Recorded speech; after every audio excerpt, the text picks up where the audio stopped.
வாக்கு சித்தி ஜோதிடர் கண் கீதாவின் இனிய வணக்கம்.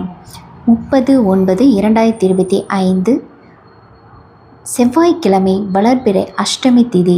இந்த திதியில் பெண்கள் யாருக்கெல்லாம் திருமண தடை அதிகமாக உள்ளதோ மற்றும் கணவன் மனைவிக்குள் அதிகமாக பிரச்சனை ஏற்பட்டு கொண்டிருக்கின்றதோ அல்லது அதிக திருஷ்டி செய்வினை பயம் அதிகமாக உள்ளது என்று எண்ணுகிறீர்களோ, நீங்கள் அனைவரும் இன்று மதியம் 1:10 - 2:10 மணிக்குள் அருகில் இருக்கக்கூடிய காளியம்மன் ஆலயத்திற்கு சென்று வெண்பூசணி தீபம் ஏற்றவும்.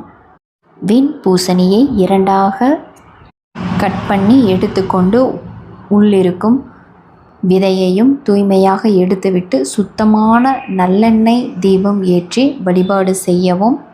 இந்த வழிபாட்டை தொடர்ந்து வளர்பிறை அஷ்டமி திதியன்று, முக்கியமாக செவ்வாய்க்கிழமை நாளில் வளர்பிறை அஷ்டமி வரும்போதெல்லாம் தொடர்ந்து செய்யவும் உங்களுடைய பிரார்த்தனை நிறைவேறும்.